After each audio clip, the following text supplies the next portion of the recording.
ជំរាបសួរបងប្អូនអរគ្នាសូមស្វាគមន៍មកកាន់វីដេអូរបៀបចុះឈ្មោះនៅក្នុង website ខ្មែរ SMM ណាបងប្អូនអរគ្នាបាទអញ្ចឹងនៅក្នុងវីដេអូនេះខ្ញុំបង្ហាញបងប្អូនអរគ្នាអំពីការចុះឈ្មោះក្នុងរយៈពេលខ្លីបាទយើងអាចចុះឈ្មោះភ្លាមបានភ្លាមតែម្ដងណាបងប្អូនអរគ្នាបាទនេះរញ៉ៃច្រើនទេណាបងប្អូនបាទអញ្ចឹងបងប្អូនចូលក្នុង browser មកបងប្អូនអរគ្នាបាទសម្រាប់បងប្អូនប្រើ Android បងប្អូនចូល Chrome បាទចូលអ៊ីនធឺណិត search browser អីផ្សេងបងប្អូនអាចចូលបានតែបើសិនជាបងប្អូនប្រើ iOS បងប្អូនអាចអញ្ជើញចូលក្នុង Safari ដើម្បី search website ខ្មែរ MM អញ្ចឹងណាបងប្អូនអូខេបាទអញ្ចឹងពេលបងប្អូនចូលហើយបងប្អូនចុចកន្លែង search មកបងប្អូនអូខេបាទសរសេរពាក្យថាខ្មែរ MM អញ្ចឹងមកបងប្អូនអូខេបាទអញ្ចឹងបងប្អូនចុចចូលនឹងមកបាទអញ្ចឹងបងប្អូននឹងឃើញ website ខាងលើគេនេះអញ្ចឹងណាបងប្អូនអូខេបាទនេះនៅខាងលើគេនេះណាបងប្អូនបាទចុចចូលលើនឹងមកបាទបន្តមកទៀតបងប្អូនចុចនៅកន្លែងនេះណាបងប្អូនអូខេបាទកន្លែងនេះបងប្អូនបាទនេះនៅកន្លែងនេះណាបាទចុចកន្លែងនឹងមកបាទបន្តមកទៀតបងប្អូនចុចកន្លែង sign up នេះមកបាទបន្តមកទៀតបងប្អូនចុចកន្លែងនេះអត់ចាំបាច់បំពេញឲ្យញ៉ាយច្រើនទេបងប្អូនអូខេបាទបងប្អូនចុចកន្លែងនេះណាបងប្អូនអូខេបាទនេះមានបតង់នេះបងប្អូនចុចលើនឹងមកបាទចុចកន្លែងនេះមួយបាទអញ្ចឹងវា generate username ឲ្យចុចកន្លែងនេះមួយទៀតវា generate email ឲ្យបន្តមកទៀតយើងចុចកន្លែងនេះមួយទៀតគឺវា generate password ឲ្យបាទបន្តមកទៀតយើងចុចកន្លែងនេះបាទកន្លែងនេះមកឲ្យមកបាទ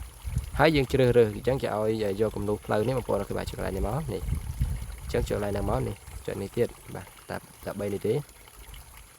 ចុចវាចុចសញ្ញាគ្រីសបែបនេះបន្តមកទៀតយើងចុចកន្លែងនេះកន្លែង text នេះបាទបន្តមកទៀតយើងចុចកន្លែងប៊ូតុង sign up នេះណាបងប្អូនបាទចុចកន្លែងហ្នឹងមកបាទអញ្ចឹងដល់កន្លែងនេះគឺឲ្យយើងរងចាំ10វិនាទីសិនបាទបងប្អូនអាចអានព័ត៌មានតិចសិនបងប្អូនអូខេបាទហើយកុំភ្លេចបើសិនជាបងប្អូនបង្កើត account ឲ្យបងប្អូនចុចបាទចុចថតបាទថតអេក្រង់មួយដើម្បីទុកអីគេទុកនេះ username ហើយនិង password កុំឲ្យពិបាកចូលថ្ងៃក្រោយអញ្ចឹងណាបងប្អូនអូខេបាទឬមួយក៏បងប្អូនចម្លងវាមកចុចចម្លងនេះបាទចុចចម្លងហ្នឹងទុកនៅក្នុង note ណាមួយដែលបងប្អូនដាក់ចូលអញ្ចឹងណាបងប្អូនអូខេបាទអញ្ចឹងបងប្អូនកត់ទុកនៅក្នុង note ទៅណាបងប្អូនបាទដើម្បីកុំឲ្យយើងភ្លេចនៅថ្ងៃក្រោយបាទកុំឲ្យពិបាកចូលនៅថ្ងៃក្រោយអញ្ចឹងណាបងប្អូន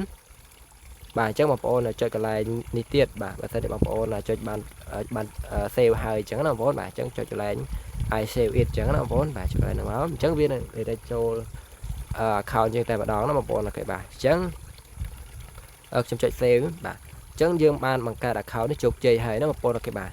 បន្ទាប់ពីយើងបានបង្កើត account ជោគជ័យអញ្ចឹងហើយបងប្អូនអាចដាក់ប្រាក់ចូលបានណាបងប្អូនអូខេបាទមុននឹងការបញ្ជាទិញគឺបងប្អូនត្រូវតែដាក់លុយចូល account យើងសិនណាបងប្អូនអូខេបាទហើយវីដេអូរបៀបដាក់លុយគឺនៅនេះណាបងប្អូនអូខេបាទអញ្ចឹងបងប្អូនអាចចុចលើនឹងមករបៀបដាក់លុយណាបងប្អូនអូខេបាទចុចលើនឹងមកអញ្ចឹងវាលោតចូលក្នុង YouTube ណាបងប្អូនអូខេបាទអញ្ចឹងនេះរបៀបដាក់លុយបងប្អូនអាចបាទបងប្អូនអាចមើលតាមវីដេអូនេះបានបាទបើសិនជាមើលហើយបងប្អូនអាចធ្វើតាមវីដេអូនេះអញ្ចឹងណាបងប្អូនបាទហើយយកថយមកក្រោយវិញបាទអញ្ចឹងវីដេអូនេះមានតែប៉ុណ្្នឹងទេបងប្អូនអូខេបាទបើសិនជាបងប្អូនមានចម្ងល់បងប្អូនអត់យល់បងប្អូនអាច comment សួរបានណាបងប្អូនអូខេបាទបើសិនជាបងប្អូនមើលអត់ទាន់ក្នុងវីដេអូនេះបងប្អូនអាចសារវីដេអូនេះទៅក្រោយវិញហើយយើងចាប់ដើមមើលម្ដងទៀតបាទហើយធ្វើតាមវីដេអូមួយណាបងប្អូនអូខេបាទមើលពី3ដងអីទៅសម្រាប់បងប្អូនដែលគាត់អត់ទាន់ចេះណាបងប្អូនអូខេបាទបើសិនជាបងប្អូនចេះហើយមិនបាច់មើលវីដេអូនេះខ្ញុំគិតថាបងប្អូនដែលចេះហើយគឺគាត់អត់ទាន់មើលដល់ចំណុចដែលខ្ញុំនិយាយនេះទេណាបងប្អូនអូខេបាទអញ្ចឹងមានតែប៉ុណ្្នឹងទេបងប្អូនអរគ្នាបាទអរគុណច្រើនជួបគ្នានៅក្នុងវីដេអូថ្មីបន្តទៀតណាបាទ